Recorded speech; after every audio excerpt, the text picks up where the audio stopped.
Bienvenidos a El Camino del Pánico, donde cada curva, cada sombra, guarda secretos que te erizarán la piel. Prepárate para adentrarte en el terreno de lo desconocido, donde el miedo se convierte en tu compañero de viaje.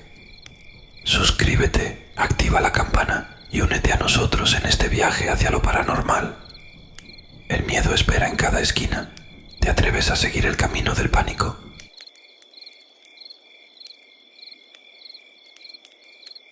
Soy originario de Chile, de una colonia cercana a la capital. Me gustaría compartirles una serie de acontecimientos aterradores de los que fui testigo mientras trabajé en una panadería de una familia, a quienes por razones de respeto mantendré en anonimato. Es una tradición en ese lugar fabricar la marraqueta. Tomé ese empleo siendo muy joven, pues la situación en mi familia así lo apremiaba. Somos de clase baja. Mi padre abandonó a mi mamá cuando mis hermanos y yo éramos muy pequeños. Los dueños de la panadería eran vecinos nuestros, siempre buenas personas.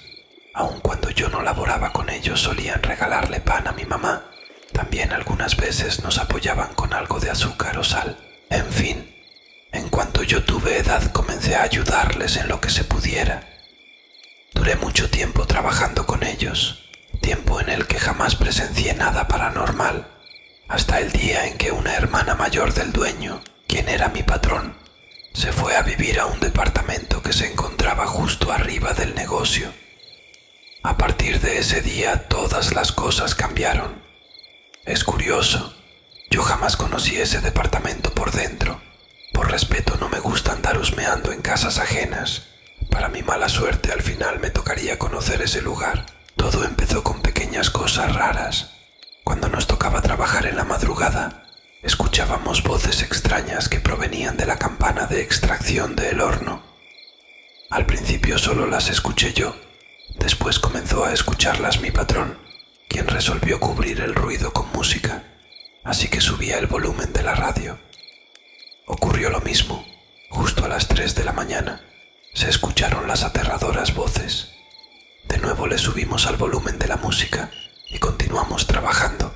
Entonces, para nuestra sorpresa, el radio bajó su volumen por sí solo.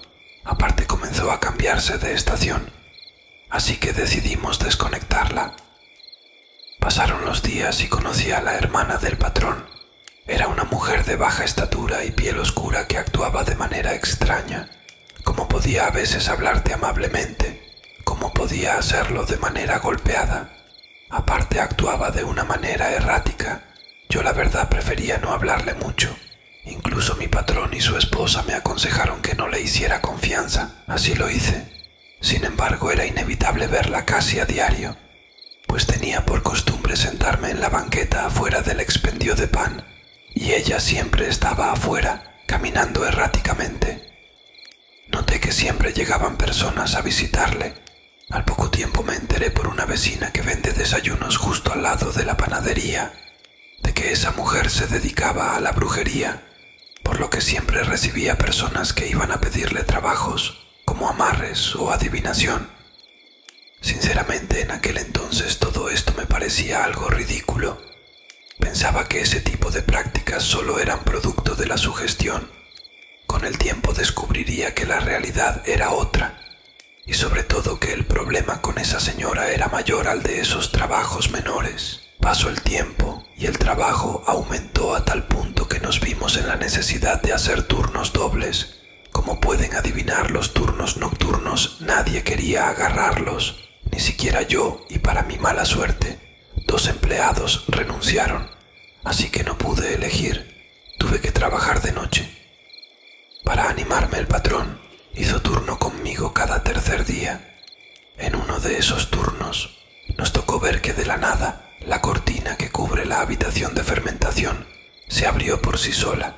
Sé que pueden pensar que quizás el aire pudo haberla abierto. Bueno, esto sería posible si la cortina se hubiera abierto hacia afuera. Sin embargo, esta cortina de plástico está sujeta a un riel, que es necesario jalar con fuerza para poderla abrir. Ya se imaginarán el miedo que nos dio.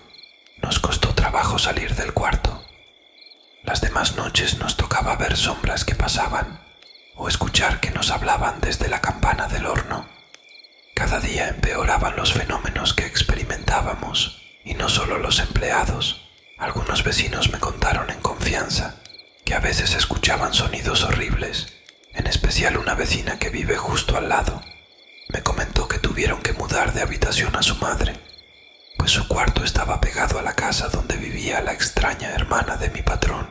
Contaba que su mamá estaba espantada, pues cada noche escuchaba cómo esa mujer pronunciaba una especie de invocación que era contestada con una voz tenebrosa y aguda. Al principio nadie le creía a la señora, por lo que le pidió a uno de sus nietos que pasara una noche con ella. El nieto de la señora también escuchó ese espantoso espectáculo. Por cierto que el muchacho resultó más miedoso que la abuela, pues salió corriendo apenas escuchó unos minutos de ese infernal diálogo. La vecina terminó su relato sugiriéndome que hablara con el patrón, pues consideraba que este tipo de cosas solo acarrean desgracias. Yo le dije que intentaría contarle al patrón. No encontraba cómo contarle a mi jefe todo lo que la vecina me platicó. Por suerte no hubo necesidad de que yo le contara, pues un día durante el trabajo, él me contó la misma historia con ciertos detalles que no escuché de la boca de la vecina. Según él me dijo que otra persona le platicó que escuchó cómo su hermana invocaba a un tal Mefistófeles, seguido de una lista de personas a las que maldecía y deseaba la muerte. Lo que más le aterró a la vecina fue que de entre la lista de nombres identificó el nombre de su propio hijo. Una vez que terminó el patrón de contar los hechos que le dijo la vecina, yo le platiqué lo que a mí me contó la vecina. Él me escuchó sin interrumpirme. Al final, me dijo que necesitaba afrontar a su hermana. Pasaron alrededor de 15 días cuando una serie de desgracias ocurrieron entre la familia de mi patrón. Uno de sus hermanos tuvo un accidente en motocicleta.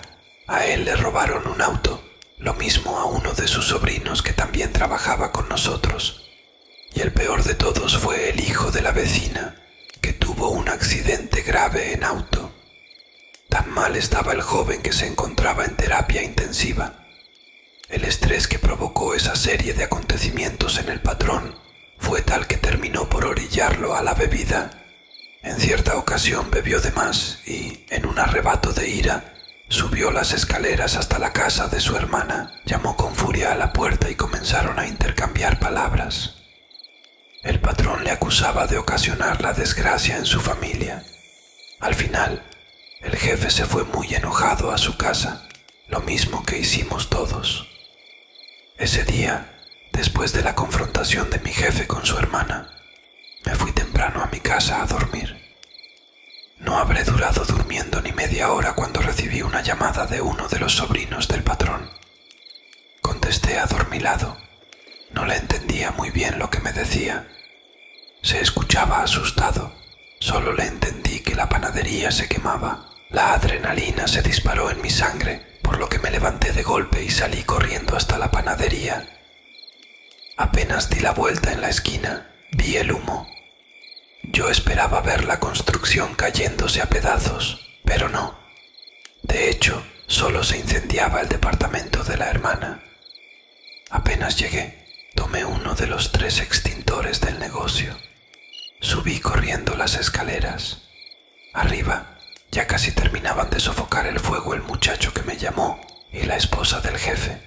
La hermana del patrón estaba en un estado frenético, gritaba.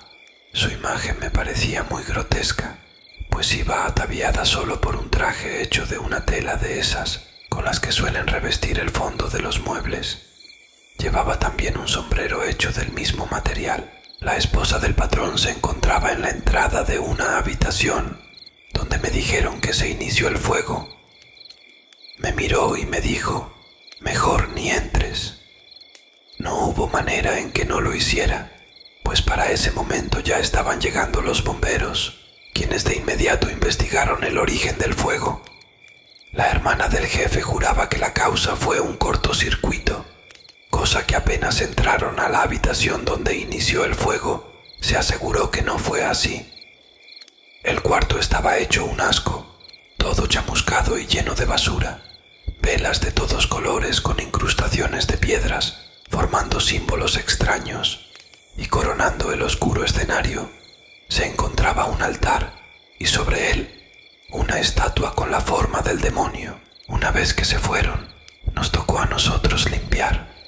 Sacamos un montón de fotografías que no se alcanzaron a quemar. Cada una llevaba una petición. Realmente no quisimos indagar mucho. Todo esto nos parecía muy aterrador. ¿Quién sabe cuántas cosas más habría en ese cuartito? Después del incendio, la actividad paranormal se desbordó. Los fenómenos no se presentaban solamente en la noche, sino también durante el día. Ya se podrán imaginar la escasez de personal que siempre hay en el negocio. Yo dejé el trabajo, no por miedo, sino porque al culminar mis estudios se me abrieron nuevas oportunidades de trabajo. Hace mucho que no visito ese lugar. Sin embargo, no dejo de pensar en lo que pudo haber conjurado aquella bruja, o quién sabe, quizás el incendio anuló todas esas maldiciones. Yo pienso que sí, pues hasta la fecha no me he enterado de que algo malo le haya pasado a esa familia. Esto ha sido todo en el episodio de hoy, pero antes de que cierren la puerta de este episodio, déjenme recordarles que el miedo solo es un compañero de viaje en nuestro camino. Así que manténganse fuertes, curiosos y siempre listos para explorar los rincones más sombríos de la existencia. Antes de despedirnos, recuerden suscribirse y activar la campana para no perderse ninguna experiencia aterradora que les tenemos preparada en el futuro.